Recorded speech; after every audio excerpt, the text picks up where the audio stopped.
Cordy, Jean, Renee sat in the cramped waiting room of Severe Management Group. A ceiling fan rotated above her, too slow to combat the heat, but fast enough to spread the heady scent of the receptionist's perfume. Cordy regretted the outfit she wore. When she left her apartment this morning, it was an ideal fall day for Los Angeles, warm with a light breeze, perfect weather for jeans, a simple t-shirt, and a nice fleece vest. Casual with a hint of professionalism.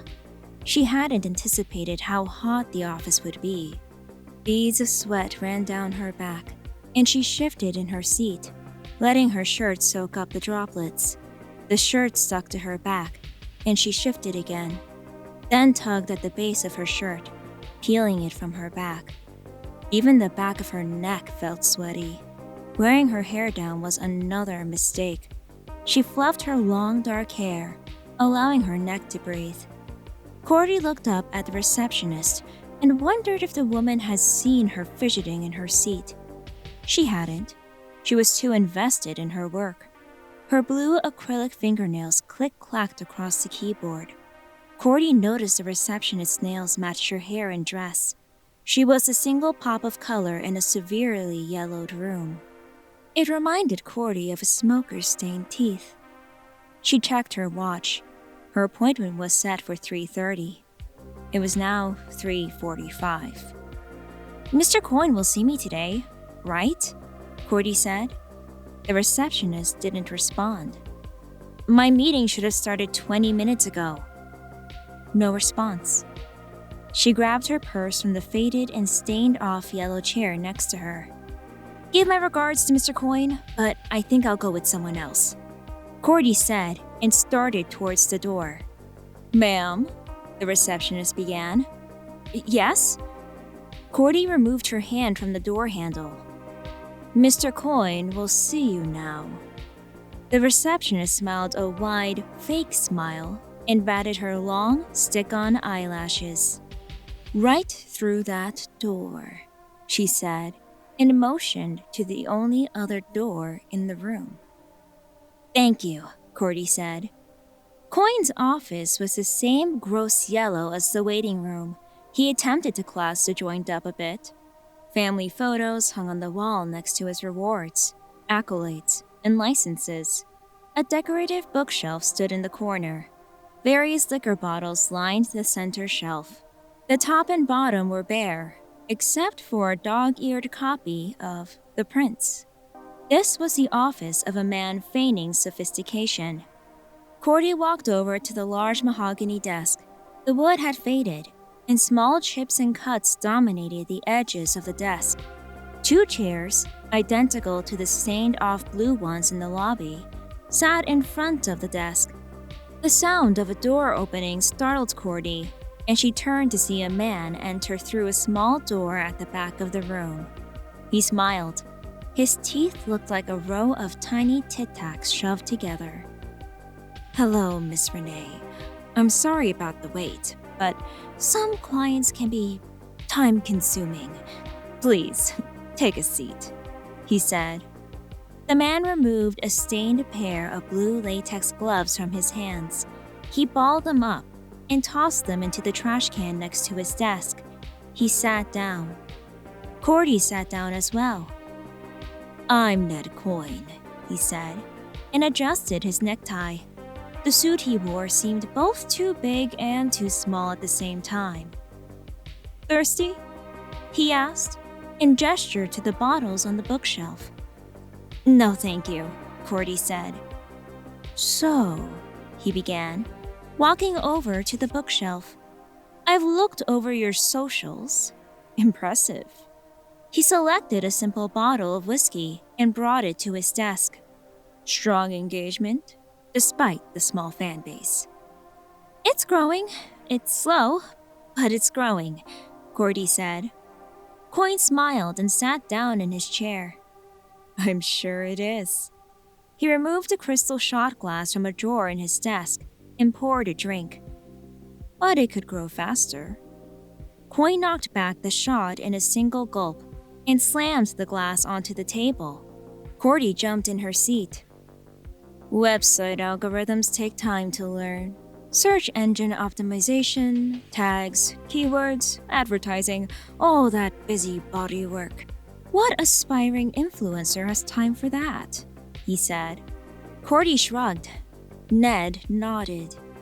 Exactly. We take care of all that so our creators can focus on important things, like making quality content. Coin interlaced his fingers and leaned over his desk.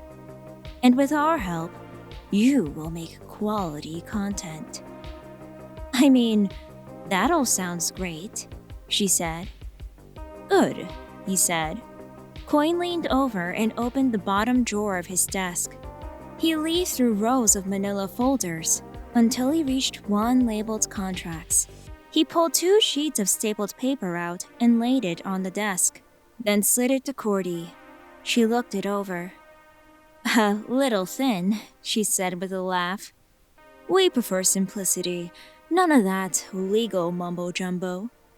The contract was clean, short, and clear. I, the undersigned, agree to follow the program set by the Severe Management Group. I understand that I must do what the Severe Management Group deems best for the brand. You'll find an outline of the program on the second page. It's very specific about what we expect from you. Cordy nodded and flipped to the second page. The list of demands was long. Multiple daily uploads in the double digits, podcasts, guest appearances, and collaborations. I've never done more than 3 uploads a day. You want 10, plus all this other stuff? We ask the same from all our clients. It seems like a lot now, but with our help, it is achievable. Cordy chewed at her bottom lip. Fame isn't easy. It demands hard work and sacrifice, Coin said. He smiled his tiny tic-tac smile. Cordy stared at the contract. Then, she signed. Cordy Jean Renee, social media darling and minor celebrity, sat in the off-blue chair of Coin's office. She checked her makeup with her compact. This needs to be quick. I have another podcast interview in a couple of hours, and makeup needs time to fix my eyeliner. She snapped the compact shut and placed it back into the bedazzled pink purse on her lap. A small designer dog peeked out from inside the purse and grunted. It trembled with nervous energy. Cordy patted its bulbous head. Satisfied, the dog retreated inside the purse. Coin watched from behind his desk. He was expressionless. It's nice to see you, Miss Renee. Congratulations on the success in your Streamer Awards nomination, he said. It's well deserved. Why am I here? He steepled his fingers and placed them to his lips. You missed your deadline. For what? She asked. Coin's brow furrowed. You owe us 30 dance videos. You had 2 days, plus the extra 12 hours we granted you at your own request. He rose from his chair. We don't do that for every client. Coin walked to his bookshelf. He ran a finger over the tops of the liquor bottles. My feet hurt, Cordy said. That isn't my problem, Coin said. He selected a half-empty bottle of Suntory whiskey. I barely have time to eat or sleep or enjoy his social life, she said, watching him return to his desk. You have me scheduling visitations with my parents through your receptionist. I have no life. He opened a drawer and removed 2 shot glasses. He held one out to Cordy. No, thank you. Coin nodded and filled both glasses anyway. Aaron Thames. How is he? He asked. How should I know? He's a big MMO streamer turned internet life coach, right? Sure. Coin tossed back the whiskey. He slammed the glass down on the table, and Cordy jumped. Her dog yipped inside her purse. She shushed him. It continued to bark. Coin pushed the other shot glass across the table to Cordy. I've heard he throws incredible parties, he said. I wouldn't know, Cordy said. She scratched her dog's neck. It stopped barking and disappeared inside her purse. Coin pulled 2 Polaroids from the interior pocket of his suit and laid them on the table. Cordy stared at them. They were photos of Cordy drunk at the party. "Have you been following me?" she asked. Coin leaned over his desk and smiled his tic-tac smile. "Where are my 30 videos?" he said. "I told you, I'm tired. My feet hurt and I'm exhausted," she said. "From partying. From working. Do you know how hard it is to post 10 videos every day? I'm sure it's very difficult, but do you want to be famous? Do the work. We had an agreement and you signed a contract." "How am I not doing the work? I've been on podcast after podcast promoting my channel. I'm going to all the big celebrity events. How is this not work?" "Let me ask you something. If you aren't making content, then what are you promoting on these podcasts?" Cordy said nothing. No one wants to follow an influencer who isn't creating. Content is king. Coin poured another shot of whiskey.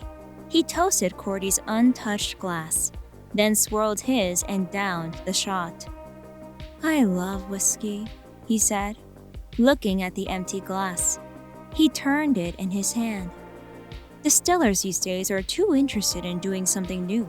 They think they can improve the whiskey somehow. You can't. The drink is perfect as it is. But you can perfect the presentation, the whiskey's container. Cordy rose from the seat. "I don't have time for your cryptic BS. Now, we either need to revisit this contract or I need to find another management company. Do you understand? I'm not here to serve your every whim. You serve me," Cordy said. She hoisted her purse over her shoulder. Coin stared up at her with expressionless eyes. Cordy stared back at him. Her resolve wavered. "You are mistaken. We serve the brand." His tone was icy but businesslike. "We always serve the brand, Miss Renee," he said, and picked up his phone. "Send them in," he said, and hung up. The door to the office opened. A man dressed like a surgeon, followed by 2 orderlies, entered the room. The 2 men pushed a medical device on wheels. They stood by the door. Coin nodded to the man in the surgeon's smock, and the man locked the door. Cordy watched them. She turned to Coin. "What is this?" "When a body can't keep up with the work, it no longer serves the brand," Coin said. "What does that mean?" Coin walked around his desk, dragging the tips of his fingers across it. "Technology is amazing, isn't it?" He circled Cordy, stopping behind her chair. "Virtual reality has come a long way. Studies show audiences, mostly male, prefer digital woman creators." Coin rested his hands on Cordy's shoulders. She pulled the purse tighter to her body. Inside, the dog grunted. "Actual pixels over real flesh and blood women. Isn't that interesting?" he said. "I'm sorry, I don't follow." He released her shoulders and walked back to his desk. "The brand is growing, but it needs an update." Coin sat down in his chair. "You are the whiskey, Cordy. Your personality, the inside, is perfect. But we can still perfect the container." She felt the prick of the needle in her neck. Cordy tried to get up, but the orderly shoved her back into the chair. The dog in her purse whimpered and yipped. He spun in tiny circles. Coin picked at a bit of dirt from under his fingernail. "Don't worry. Your real-life brain will command your new digital body." Her world blurred into blocks of moving colors. She was fading. "Think of it this way. You'll never get tired, and you'll always be able to generate new content," Coin said. The last thing Cordy heard was the sound of an electrical saw.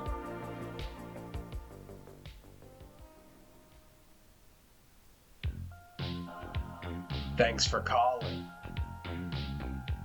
The pressure of content creation can be a real headache, especially when you're the brains behind the operation. But I doubt any amount of Tylenol will help Cordy with her migraine. Lucky for her, though, it sounds like her doctors have a real cutting-edge treatment plan.